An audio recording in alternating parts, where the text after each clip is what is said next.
770,000 people were counted sleeping without permanent shelter on a single January night in 2024, an 18% jump from the year before. A record, but while urban van dwelling gets the headlines, a quieter migration has been underway for over a decade. Thousands of unsheltered individuals have moved away from cities entirely, building small structures in forests, on the edges of rural towns, in ravines and floodplains, and forgotten parcels of public land that most people will never visit.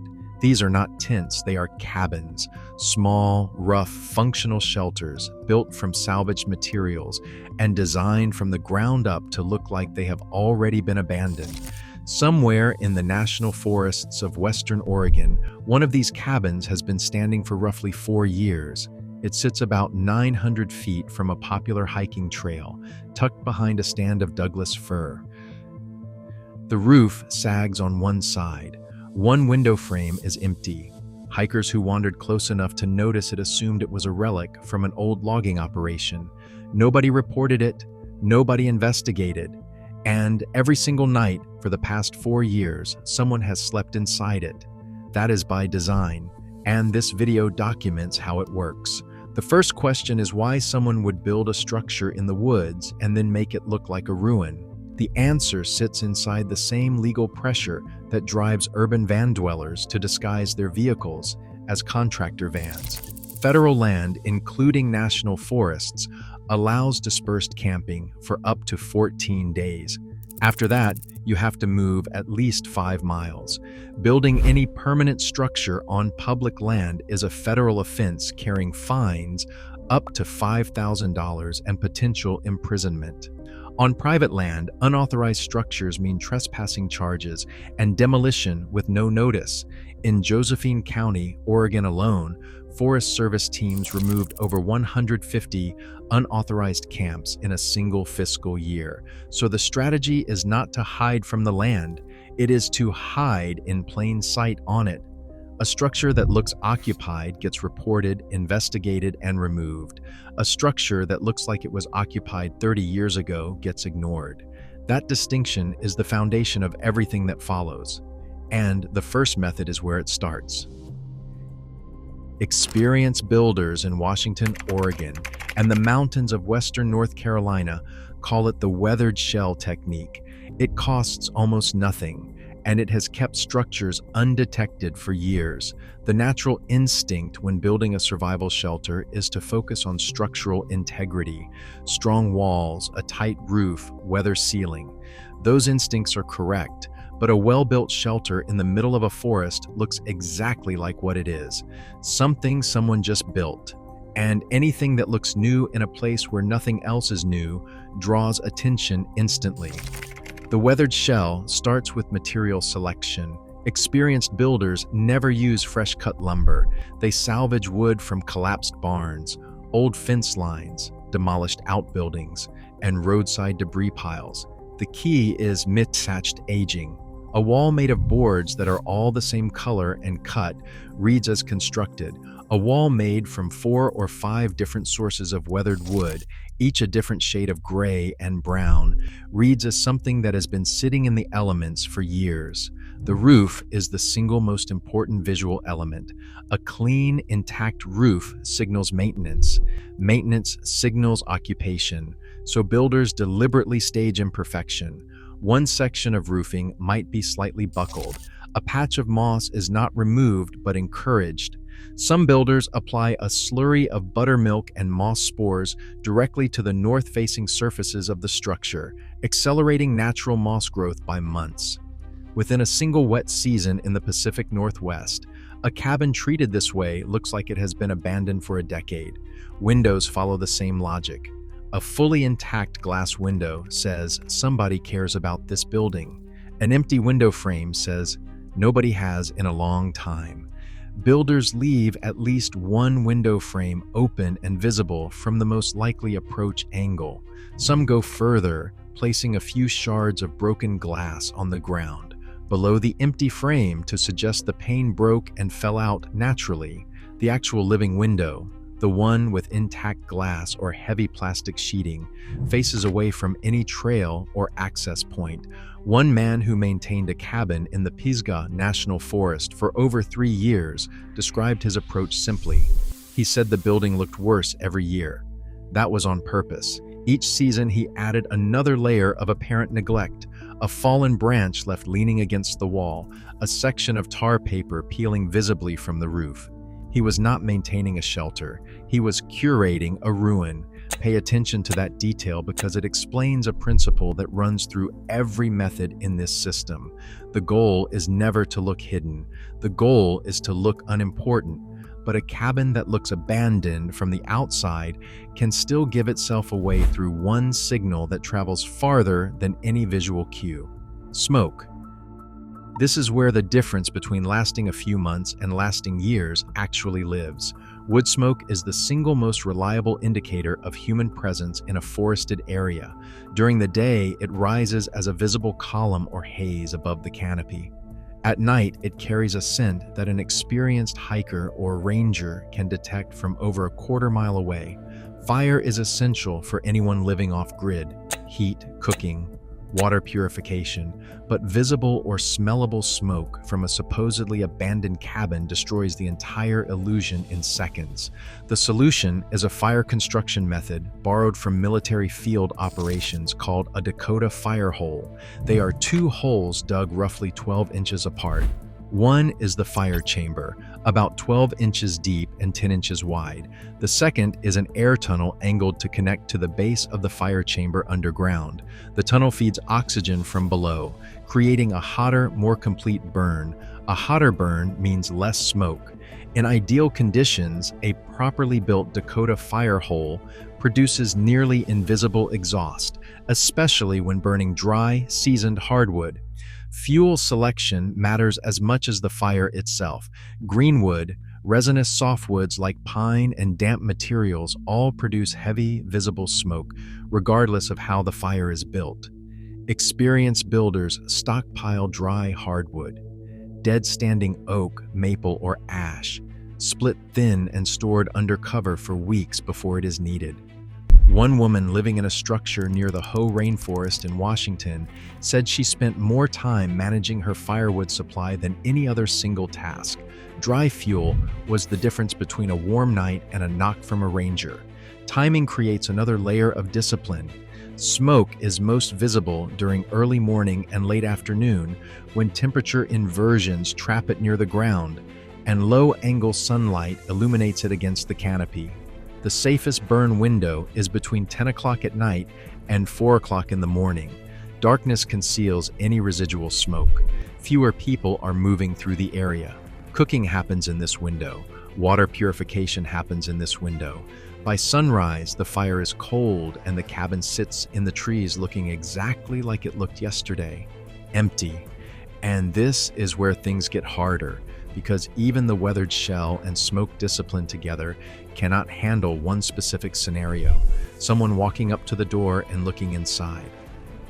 The assumption is that a hidden shelter needs to look livable inside: blankets on a cot, canned food on a shelf, a lantern. That setup works right up until the moment a hiker, a hunter, or a Forest Service employee glances in. At that point, the exterior disguise is irrelevant. The interior tells the real story. Experienced builders design their interiors in what they call a dual-state configuration. In occupied mode, the space functions as a living area, sleeping pad deployed, supplies accessible, lighting positioned for use. But the entire occupied state can be converted to what they call abandoned state in under 3 minutes. The sleeping platform folds flat against the wall and gets covered with a piece of plywood that looks like a collapsed shelf. Supplies go into a sealed container buried under the floor or tucked into a false wall cavity. The lantern goes into a bag. What remains visible is a deliberate debris field, a few pieces of trash, an old boot, a rusted can, items that signal this space was once used by someone who left a long time ago. One builder near Asheville described it as set dressing. He said every surface a visitor could see from the doorway had to tell the same story the outside told. Abandoned, old, not worth a second look. His actual living supplies occupied a space roughly the size of a footlocker, tucked beneath a false floor panel covered in sawdust and dead leaves. I mean, think about that for a second. Every morning, this person rebuilds a crime scene of neglect. Every night, he disassembles it. And the reason it works is the same psychology that makes the whole system work. The brain categorizes before it investigates. A rotting boot, a rusty coffee can, and a cobweb in the window frame close the mental loop. The sleeping bag hidden 18 inches below the floorboards never gets discovered because the brain never asks the question. But even the best interior staging fails if people keep finding the cabin in the first place. And the reason most off-grid structures get discovered is not smoke or appearance. It is a visible trail. A worn footpath through underbrush leading directly to a structure tells anyone who finds it that someone walks this route regularly. That single line of compressed vegetation is enough to trigger an investigation. Experienced builders manage this at two levels. The first is access path design. Rather than using a single direct route, they establish multiple approach paths, typically 3 or 4, each one used on a rotating basis so that no single trail develops visible wear. Routes follow existing animal trails where possible, since deer paths through the forest look natural and draw no suspicion. One builder in the Cascades mapped 6 separate deer trails within 400 feet of his cabin and used each one on a weekly rotation. After a full cycle, the first trail had recovered enough ground cover to look untouched. In areas without game trails, builders walk on rock, root systems, and fallen logs to avoid compressing soil and vegetation. Some carry a branch behind them and drag it across any soft ground they cannot avoid, breaking up the pattern of a human footprint. The second level is misdirection. Some builders deliberately create a visible but misleading path that leads to an unrelated feature, a creek crossing, a clearing, a rock outcrop. Anyone following the trail ends up somewhere unremarkable and turns back. The actual approach to the cabin branches off at an angle that looks like undisturbed forest. Now, there is something worth mentioning here. I put together a guide called the Off-Grid Blueprint. It covers everything from sustainable shelter planning to long-term self-reliance. Whether you are building from scratch or just trying to spend less money living on your own terms. If this kind of knowledge is something you actually want to use, the link is in the description.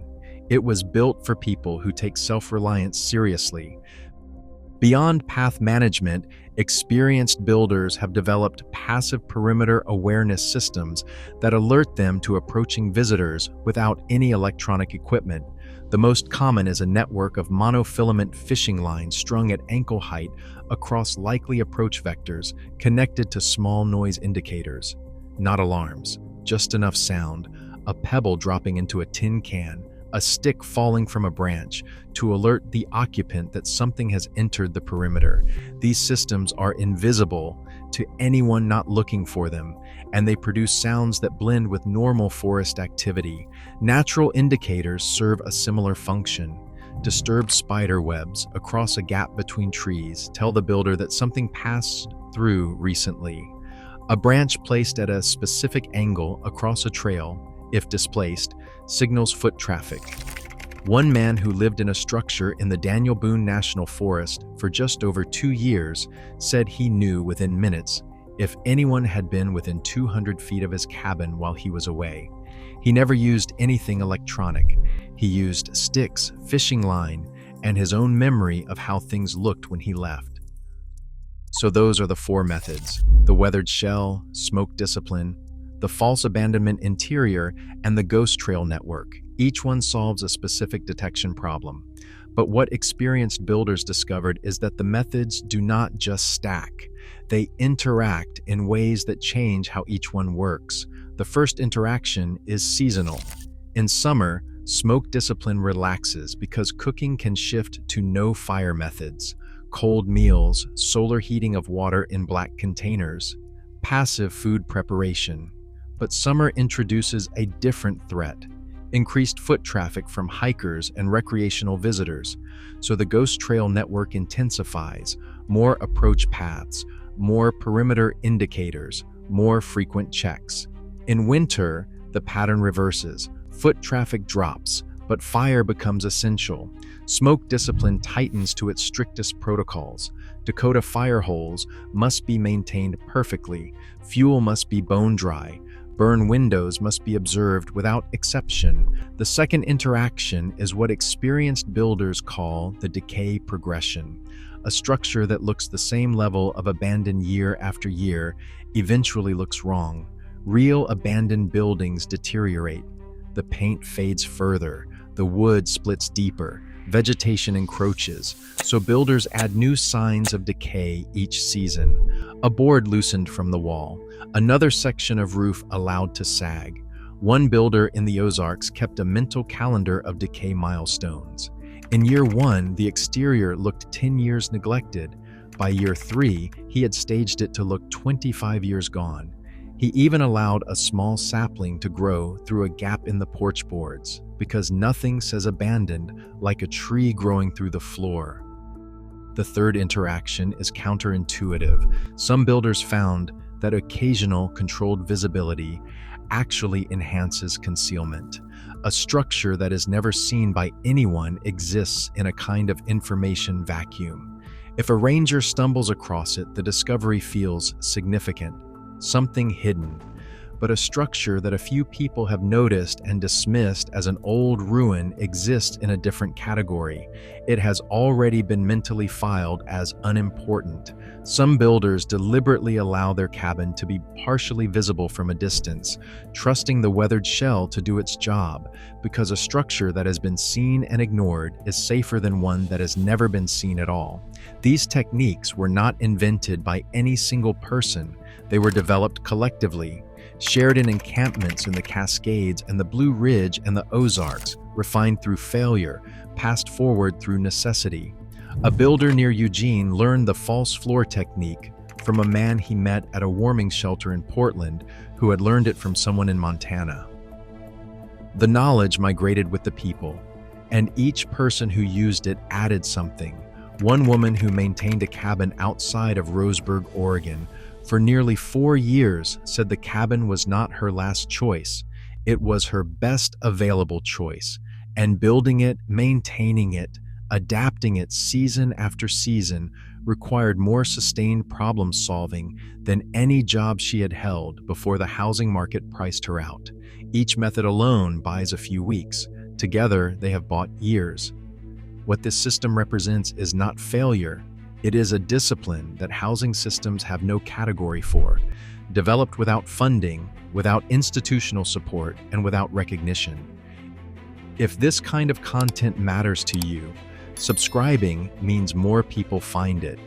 A like goes further than you might expect. The video on screen right now covers a completely different survival challenge that communities have solved with the same quiet resourcefulness. Click it if you want this reaching the people who actually need it.